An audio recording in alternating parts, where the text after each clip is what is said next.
महिपाल जी लामा मंदिर के अंदर इनका बहुत बड़ा सहयोग है, इनका भी सम्मान हुआ।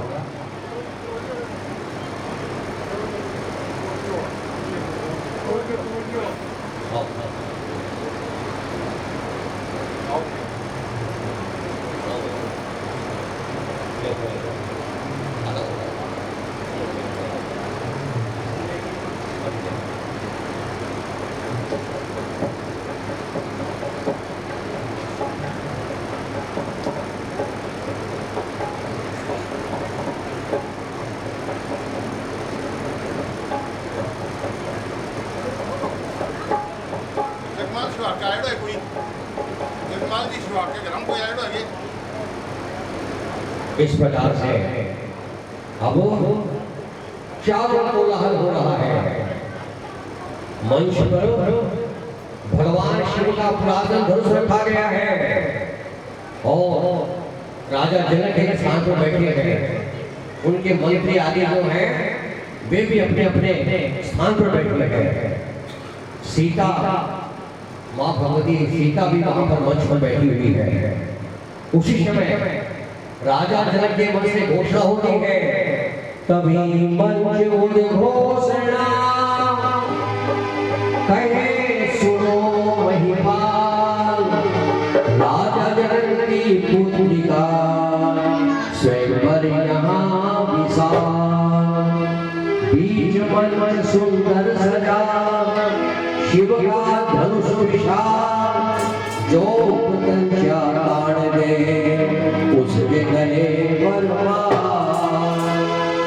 राजा जनक की तरफ से घोषणा की गई कि हे देश देश से आए हुए समस्त वीरगणों, महाराजा जनक का यह प्रण है कि मध्य में रखा हुआ भगवान शिव का ये विशाल पुरातन धनुष जो कोई व्यक्ति उठा करके प्रत्यंचा पर चढ़ा देगा, उसके साथ में राजा जनक की पुत्री सीता का विवाह हुआ। यह घोषणा सुनते ही राजाओं के अंदर आपस में कानाफूसी शामिल हो गई और उसके बाद में बहुत से राजा उठ के खड़े हो गए।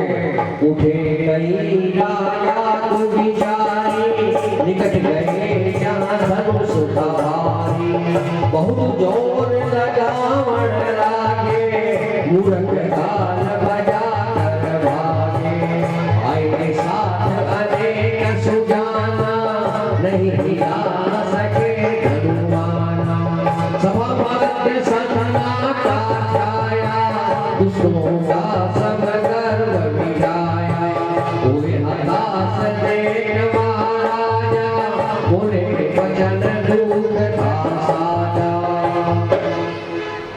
जैसे ही घोषणा हुई अनेक राजा उठ करके गए, जाकर के धनुष को प्रत्यंचा पर चढ़ाने की तैयारी करने लगे, लेकिन प्रत्यंचा पर चढ़ाना तो दूर, कोई भी उस धनुष को हिला भी नहीं सका। अनेक राजाओं की तो अंगुली कुछ नीचे दब गई। उसके पश्चात बच्चे बैठ जाओ, कोई खड़ा नहीं रहेगा, बैठ जाओ। उसके बाद में एक साथ मिल करके कई राजा जो है वे धनुष के पास में गए और धनुष को उठाने का प्रयास करने लगे, लेकिन सैकड़ों राजा मिलकर के भी उस धनुष को कोई भी हिला नहीं सका। ऐसा देख करके राजा जनक का मन जो है दुखी हो गया।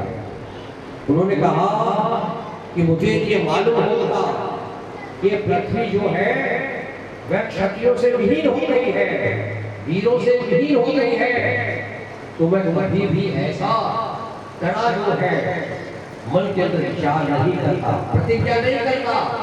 हे राजाओं, सब लोग अपने अपने घरों को जाओ, मेरी पुत्री तो अब सदा तुम्हारी ही रहेगी, क्योंकि मैंने वचन प्रण कर लिया है, मेरे प्रण को कोई तोड़ेगा नहीं और मेरी बेटी का विवाह होगा नहीं, सब अपने अपने घर में जाओ। लेकिन उसी समय जैसे ही राजा जनक ने ऐसी बातें कही, लक्ष्मण जी खड़े हो गए।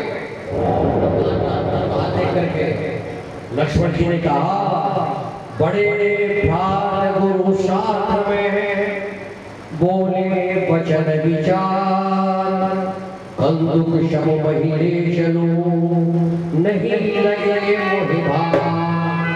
लक्ष्मण ने कहा कि जहां पर सूर्यवंशी होली होता है वहां पर इस तरह की बात कोई नहीं कहता।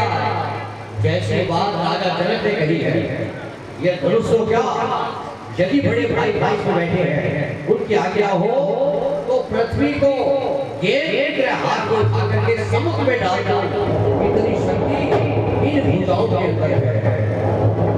ऐसे ही लक्ष्मण जी ने वचन कहे, लगन वचन सुनिका राम अनुज दिखाई, सुबह समय अति जान, विश्वामित्र प्रभु से कहो। लक्ष्मण जी ने जब कहा तो भगवान ने इशारा करके लक्ष्मण जी को पठा दिया, और उसी समय विश्वामित्र जी ने शुभ समय जान करके भगवान राम से कहा, उठो भानुकुल राम, जनक कष्ट मिटाओ, सीता वरो श्री राम, भवन महिता वरो। हे सूर्यकुल के पुत्र श्री राम, उठो, उठ करके राजा जो जनक है इनका जो संशय है संशय को मिटाओ, जाकर के भगवान शिव के प्रिय धनुष को प्रत्यंचा पर चढ़ा दो, और गुरु की आज्ञा प्राप्त करके श्री रामचंद्र जी जो है वो उनके मन में कोई न बहुत उत्साह है न शांत स्वभाव के है, इसलिए गुरु आज्ञा मानी श्री राम, उठकर चले कुछ नहीं अभिमाया, राम उठत चलत जब लागे, सबके मन उठकर खा जाए, बैठे राजा यही विचारी, प्रभु पर इनसे नहीं भारी, प्रेममयी भक्तन मन भावे, हरि कला निधि बन कर आवे। जैसे ही भगवान श्री राम उठ करके चलने लगे तो जो बड़े बड़े राजा थे, अभिमानी राजा दुष्ट थे, उनको ऐसा लगा कि जैसे कोई महाबलवान भट्ट है, हम सबका सम्राट चला जा रहा है। जो सुंदर स्त्रियां थी उनको लगा कि जैसे कामदेव चले जा रहे हैं, जो भगवान के भक्त थे उनको लगा कि हमारे और स्वयं भगवान चले जा रहे हैं। बूढ़े बड़ों को लगा कि जैसे उनकी संतान चली जा रही है, जानी रही भावना जैसी, प्रभु मूर्त देख गई तैसी, जैसे जिनकी भावना थी वैसा ही स्वरूप भगवान श्री रामचंद्र जी का सब लोग देख रहे हैं। और भगवान श्री राम जी वहां पर पहुंच गए जहां पर मध्य के अंदर और बड़ा विशाल भगवान शिव का धनुष, शिव धनुष वहां पर रखा हुआ था। और उस समय सारों नीरवता छा गई, शांति छा गई, सब लोग की धड़कनें तेज हो गई, चहुमुखी छाई नीरवताई, धड़कन सबकी है बढ़ाई, राम निकट जब धनुष के आए, अपने हृदय शिव को आए। उसी समय भगवान वहां पहुंच करके सबसे पहले उन्होंने क्या किया है, भगवान शिव को मन ही मन में प्रणाम किया है, और उसके बाद जैसे बिजली कौंधी है, उठा धनुष जब खींच प्रत्यंचा, हुआ भयंकर नाद, पृथ्वी समुद्र हिलोरे, जगत को दूर विशाल। भगवान धनुष को उठाया और जैसे ही प्रतिज्ञा पर चढ़ाया, भयंकर आवाज के साथ में धनुष जो है दो टुकड़ों के अंदर विभक्त हो गया, और जनक राजा जो है सारे के सारे राजा लोग प्रसन्न हो गए।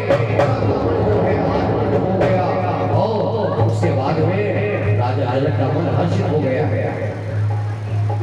चारों नीरवता छा गई है और जब भगवान श्री राम ने धनुष को तोड़ दिया है, राम जब ही धनुष को तोड़ा हुई भयंकर ध्वनि थी घोरा, आए भूधरे सुनि काना, जनकपुरी सब जन हर्षाना, बाजन की बाजे हर्ष मनावे, जनक राज को एक बतावे, सखियां संग में अलग दुलारी, नैनरी लिए आई तुम्हारी, परमारा प्रभु कह बहलाई, देवों ने डोरी बजाई, नाच नाच आनंद मनावे, नगरनारी सब लोग सरावे, भांति भांति जोशावर वाले, सब मिल हर्ष अपार मनावे। जब भगवान श्री राम ने धनुष को तोड़ दिया तो प्रतिज्ञा के अनुसार जानकी का विवाह स्वतः ही भगवान के साथ संभव हो गया। उस समय भगवान राम को सीता जी ने देखा, उनके नैन नीचे हो गए। सखियों ने उनके हाथों में वरमाला दी और सखियों ने कहा कि हे सीता, चल करके और ये माला श्री राम के कंठ में डालो। चारों ओर पिता बैठे हैं, गुरुजन बैठे हैं, बड़े बड़े बैठे हैं। सीता जी के मन में इच्छा है कि वह भगवान राम के सुंदर मुख कमल को देखे, परंतु उनकी आंखें इन सब के बड़े बैठे हुए कारण झुकी हुई है। सखिया लेकर के भगवान श्री राम के पास जैसे सीता जी को जाती है, सीता